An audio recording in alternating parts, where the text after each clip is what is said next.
So, yun guys. Another talong na naman. Baka sabihin nyo na naman sa akin, paulit-ulit na lang, tortang talong, lauoy. Ayan po kasi ang aking available sa laman ng aking ref. Charis.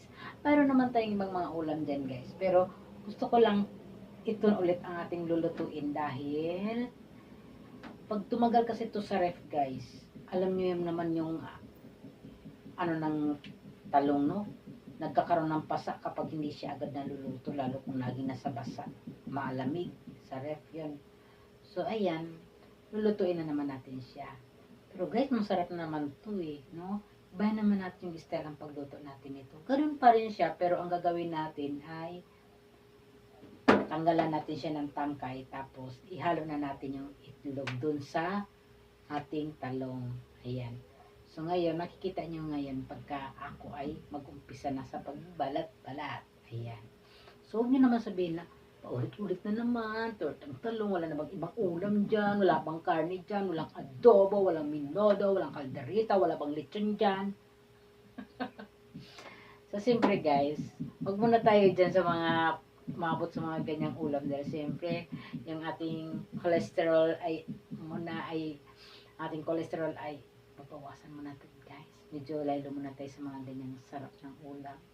So, huwag nyo na muna akong paringgan sa mga ganyang ulam guys. Then, siyempre, maglalaway na naman ako yan guys. Baka mamaya, bigla na naman akong papaisip na magluto. Kaya ako ng gano'n. Charis. Then guys, huwag naman. Biro lang to guys. Ayan. So, ngayon, ihaw-ihaw tayo. Dito na naman tayo sa ating plain sheet. Kasi kagahapon guys, ang niluto ko ay tortang talong. Nilaga lang yun sa sa tubig. Ito, ihaw naman para naman ay mabawasan yung kanyang cholesterol, charis. Mabawasan yung kanyang tubig. Ayan. Masarap yung ihaw talaga, di ba? Ayan.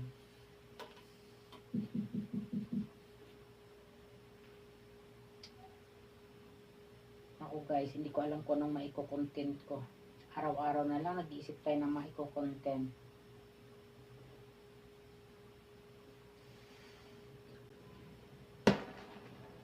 Boom!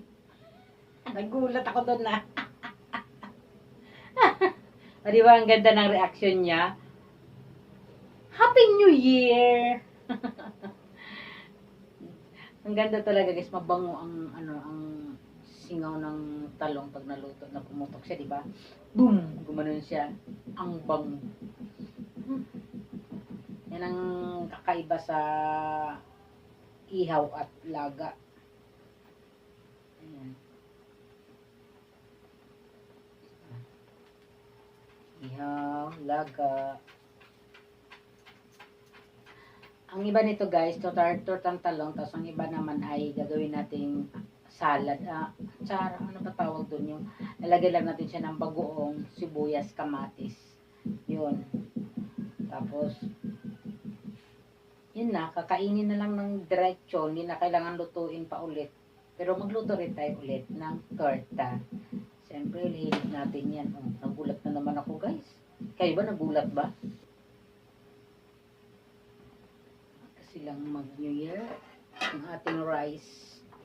Ay, inin na natin guys kasi ano eh.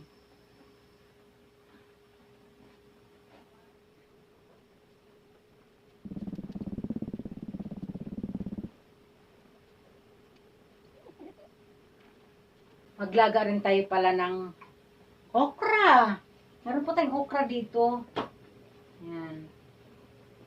Bukas naman guys, magluto tayo ng lauoy. Lauoy na may ano. Meron nga ako ditong broccoli. Oh, broccoli guys. Oh. Oh,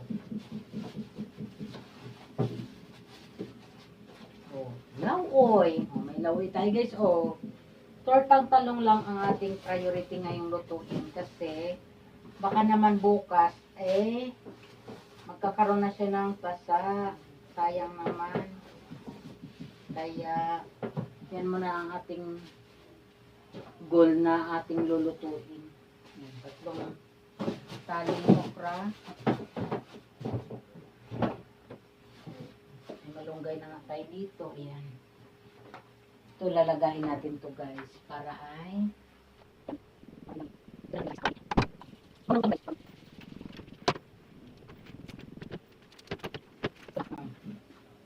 ito muna natin siya ilagay kasi wala pang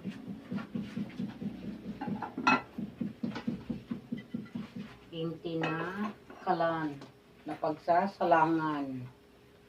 Di ba? Luto na siya. Ay, nahulog. Lagay natin siya dito.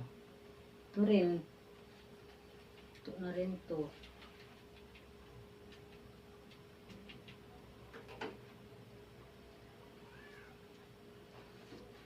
Sarap pag inihaw na salong. Salong.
Babae. Nahinay pa yan eh. Ay,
Lord.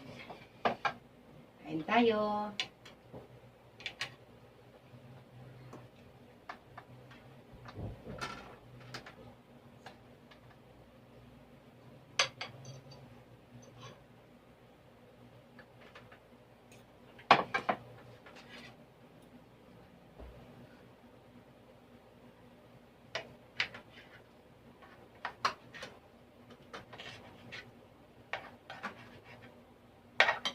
Ito guys, mayroon tayong talong na may binagoongan, talong na may bagoong pala, kamatis. Nilagyan ko ng ng sili.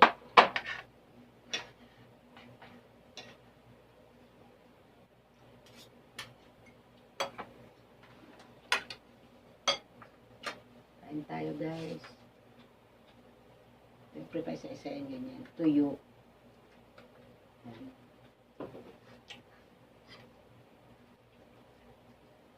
Tapos, okra. Wala pala tayo sausawan sa okra, no? Okay. Magkakamay na lang ako, guys. Magkakamay.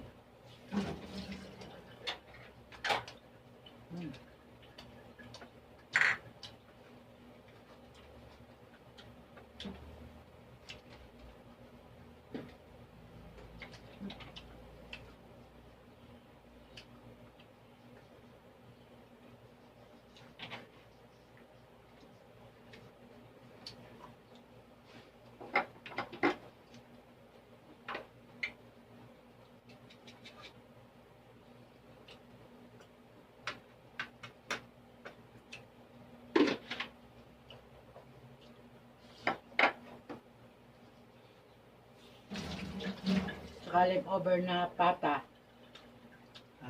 Kalap ay humba. Humba guys. May humba tayo.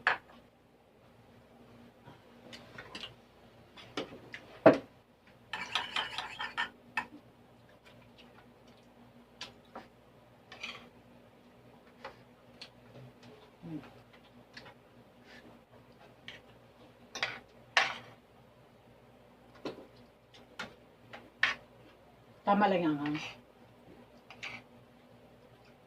kain tayo guys.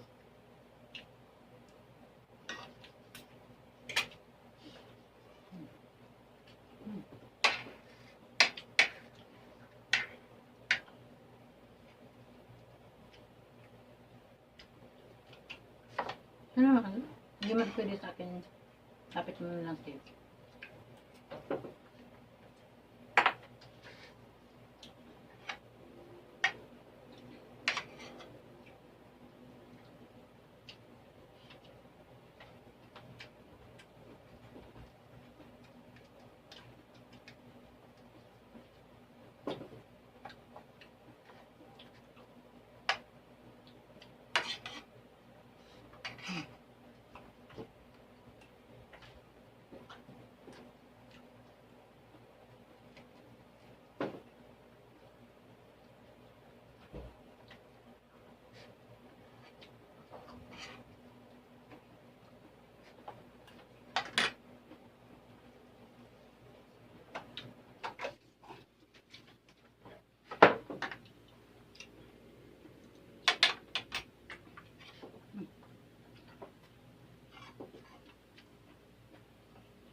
Ano?